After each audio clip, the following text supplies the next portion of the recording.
সাত সকালে ২৬ ভোটযুদ্ধে বিজেপি মহিলা মোর্চার কর্মীরা গয়েশপুরে রং তুলি হাতে তুলে নিলেন বিজেপি মহিলা মোর্চার কর্মীরা।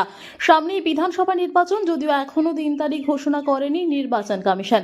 তার আগে দেওয়াল লিখনের মধ্য দিয়ে দলের প্রচার শুরু করে দিল গয়েশপুর শহর মণ্ডলের বিজেপি মহিলা মোর্চার কর্মীরা।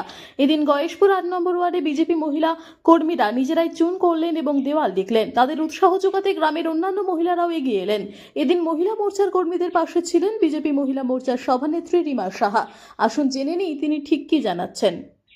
বলছি ম্যাডাম, এখনো তো ভোট ঘোষণা হয়নি, তবুও দেয়াল রং করতে শুরু করে দিয়েছেন। তো আপনাদের প্রার্থী কে হচ্ছে? দেখুন, প্রার্থী কে হচ্ছে এটা তো সর্বশেষ কথা, দল নির্বাচন করবেন। তবে প্রার্থী যেই হোক না কেন আমরা তার হয়েই লড়বো, এটাই বিজেপি পার্টির নীতি। আমরা এই নীতি আদর্শ নিয়েই চলবো। আর ভোটের দামামা তো অলরেডি বেজে গেছে, আমাদের দেখলেন পরিবর্তন যাত্রাও অলরেডি হয়ে গেছে, আপনাদের মাধ্যমে আপনারা সেটাকে কভারও করেছিলেন। তো সেই সূত্রে আমরা এখন মোটামুটি দেওয়ালগুলোকে নিয়ে তা কভার করা আরম্ভ করে দিয়েছি। তো এরপর যে প্রার্থী ঘোষণা হবে তখন থাকলেও দেওয়াল, তাদের নামগুলো লিখে দেওয়া হবে। আজকে কোন কোন জায়গায় দেয়াল লিখছেন? আজকে আমরা ৮ নম্বর ওয়ার্ডে আছি। এইটা গয়েশপুর শহর মণ্ডলের মধ্যে ৮ নম্বর ওয়ার্ডে রয়েছে।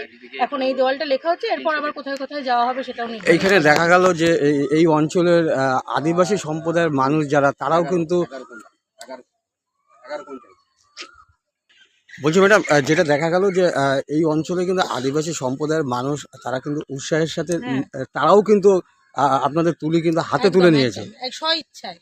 হ্যাঁ, কি বলবেন, এটা কিভাবে দেখছেন? হ্যাঁ, এটা আমাদের পজিটিভ সাইড। মানুষ যে আমাদের সাথে আছে এটা তার প্রমাণ দেয়। আমরা কাউকে ডাকতে লাগছে না, তারা নিজেদের থেকে এসে আমাদের সঙ্গে স্বইচ্ছায় তারা নিজেরা করবো বলে জিজ্ঞাসা করে নিজের থেকে এটা করার আগ্রহ জানিয়েছে। এটা আমাদের জন্য পজিটিভ। তার মানে এখনো ভালোভাবে আপনারা প্রচার শুরু করেননি, এখনো প্রার্থী ঘোষণা হয়নি, তার আগেই কিন্তু সাধারণ মানুষ কিন্তু আপনাদের পাশে এগিয়ে আসছে।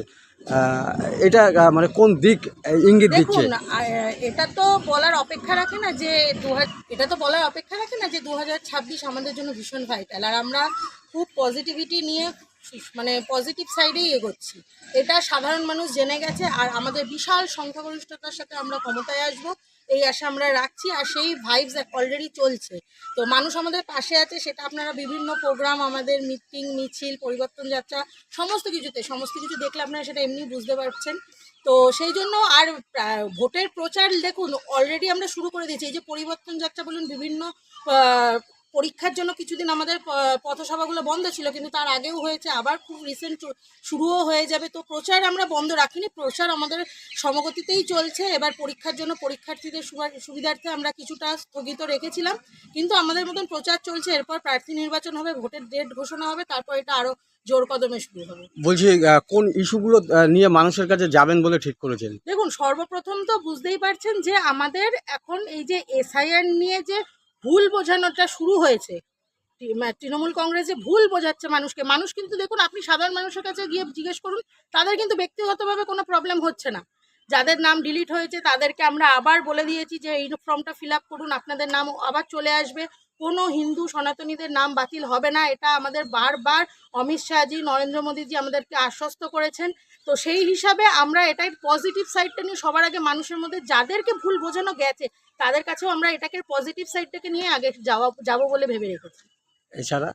এছাড়া তো বিভিন্ন কর্মসূচি রয়েছে। আজকে ভারতবর্ষের ইকোনমিক গ্রোথ বলুন, তারপরে নরেন্দ্র মোদীজির বিভিন্ন প্রকল্প বলুন, যে বড় বড় প্রকল্পগুলো সেন্ট্রালের আমরা পাচ্ছি না, সেগুলো যদি আমরা ক্ষমতায় আসি, ডবল ইঞ্জিন সরকার গঠন হয়, তখন আমরা সেই প্রকল্পগুলোকে, আয়ুষ্মান যোজনা রয়েছে, তারপর হচ্ছে যেটা বিভিন্ন জায়গায় যে এই যে লক্ষ্মীর ভাণ্ডার যেটা চলছে সেটা আরও বাড়বে, বন্ধ হওয়ার তো কোনো প্রসঙ্গই ওঠে না। আমাদের বিরোধী দলনেতা শুভেন্দু অধিকারী কথা দিয়েছেন যে এটা ৩,০০০ টাকা করা হবে। এই বিভিন্ন বিষয়গুলো নিয়েই এগোবো। বলছি লাস্ট একটা কথা জিজ্ঞাসা করবো যে গত 7 তারিখ থেকে গ্যাসের দাম বাড়লো। হ্যাঁ, সেখানে দাঁড়িয়ে তৃণমূলরা তারা কিন্তু রাস্তায় আন্দোলন শুরু করেছে এবং কেন্দ্রের বিরুদ্ধে কিন্তু আঙুলও তুলেছে। আচ্ছা, আপনি একজন মহিলা, আপনিও কিন্তু এই রান্নার সাথে একদম যুক্ত। সেখানে এই গ্যাসের দাম বাড়াতে আপনার কি কোনো সমস্যা হচ্ছে? গ্যাসের দাম, পেট্রোলের দাম, এগুলো তো আমি, আপনি বা নরেন্দ্র মোদী একা ডিসিশন করে এর দাম বাড়ে না। এগুলো এই যে যুদ্ধকালীন পরিস্থিতি সারা বিশ্বে চলছে, সেই জন্য বিভিন্ন যেখান থেকে আমাদের এগুলো আমদানির জায়গা, সেই জায়গাগুলো ক্ষতিগ্রস্ত হচ্ছে। তার জন্য শেয়ার বাজার আছে, বিভিন্ন জিনিসের ওপর ভিত্তি করে যারা একটা শিক্ষিত মানুষ বা যারা এইসবের খবর রাখে তারা জানে যে এইগুলোর ওপর ডিপেন্ড করে গ্যাস পেট্রোল এগুলোর দাম ওঠানামা করে। তো এগুলো যেমন বেড়েছে, আবার আমরা আমাদের প্রধানমন্ত্রীর উপর পূর্ণ আস্থা রাখছি যে কিছুদিনের মধ্যেই আমরা এই পরিস্থিতিটাকে সামলে উঠবো আর এটা আবার যথার্থ জায়গায় চলে আসবে। কি নাম আপনার? আমার নাম রিমা সাহা, ভারতীয় জনতা পার্টির মহিলা মোর্চার সভানেত্রী, কয়েশপুর শহর মণ্ডল।